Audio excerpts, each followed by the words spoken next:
Allahın salamı olsun hidayətə tabi olanlara.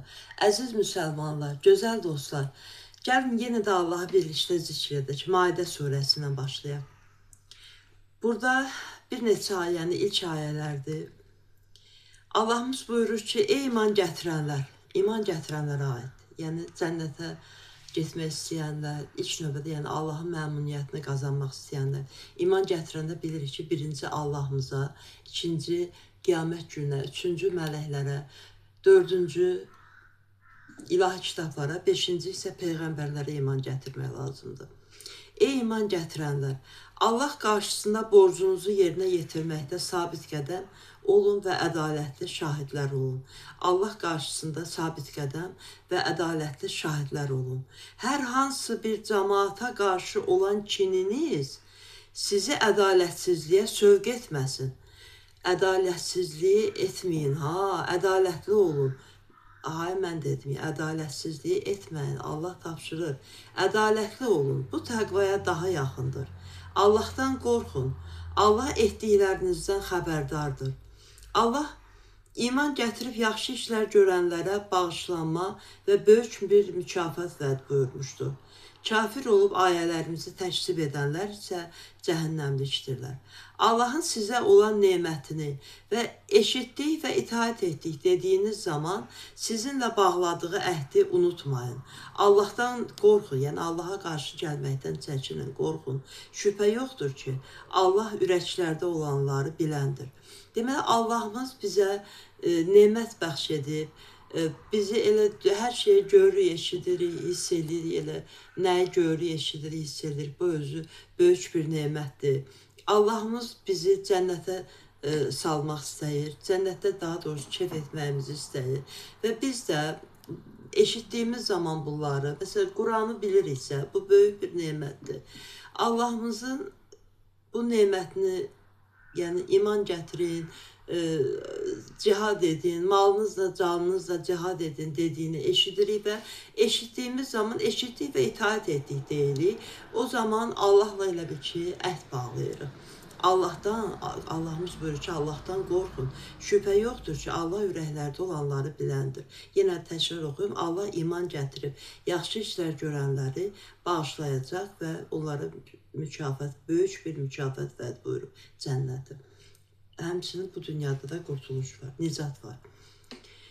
Kafir olub ayələrimizi təkzib edənlər isə cəhənnəmlikdirlər deyə buyurur Allahımız.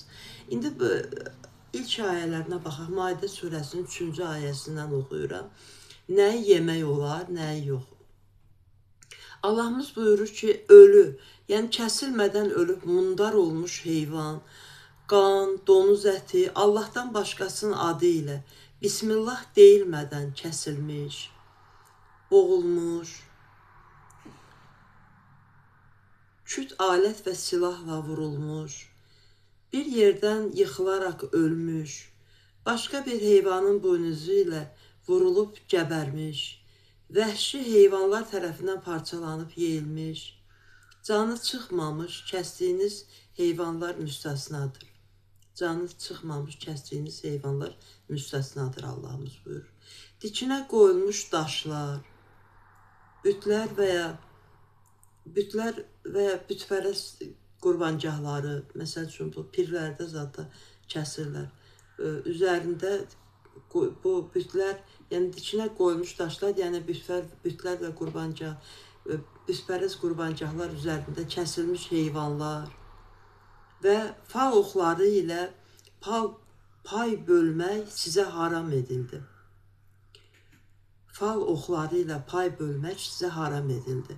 Bunlar günahdır. Bu gün kafirlər dininizdən onu məhv edə bilmədikləri üçün bu gün kafirlər dininizdən əllərini üzdülər.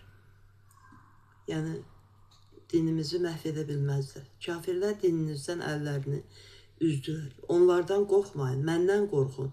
Bu gün dininizi sizin üçün kamil etdim. Sizə olan nemətimi tamamladım. Və sizin üçün din olaraq İslamı bəyənib seçdim. İndi qulaq asın, görün Allahımız bunları buyurur. Bəs niyə etmirik? etmirik. Hələ içki də içirlər, hələ başqa şeylər də edirlər. Ziyandır, həm də ki, içki içəndə, yaxud bu heyvanları yeyəndə nə olur? Allahımız hər bir şey Quranda buyurubdur. İçki içmək günahdan, içkin bura dəxli yoxdursa da, amma mən əlavə edirəm, yəni içki içəndə Allahımız Quranda buyurur ki, namazdan alı qoyar sizi, yəni namaza getməyə mane olar içki. İçki ədalətsizliyə, deməli, ixtilafa, günaha, yəni necə buyurur Allahımız, düşmənçiliyə sövq edər sizi. Bu da yeməklə bağlı idi deyə dedim. Allahımız buyurur ki, kim aclıq üzündən naçar qalarsa, çətinliyə düşərsə, yəni günaha meyl etmək niyyətində olmayaraq, zəruri ehtiyacını ödəyəcək qədər haram ətlərdən, bu haram ətlərdən yeyə bilər. Və saydığımız hansı ki olmazdı. Həqiqətən Allah bağışlayandır, rəhm edəndir.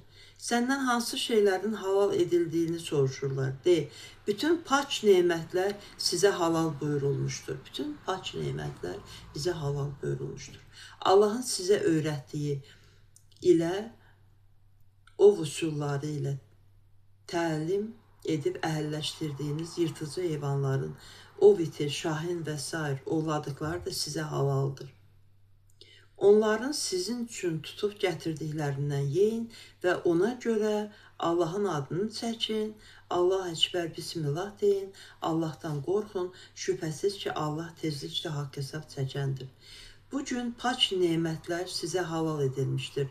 Kitab əhlinin yeməkləri sizə, sizin yeməkləriniz də kitab əhlinə halaldır. İmanı dananın bütün işləri boşa çıxar və axirətdə ziyan çəkənlərdən olar. İmanı dananın bütün işləri boşa çıxar və axirətdə, unutmayın bunu, və axirətdə ziyan çəkənlərdən olar. Hələlik sağ olun.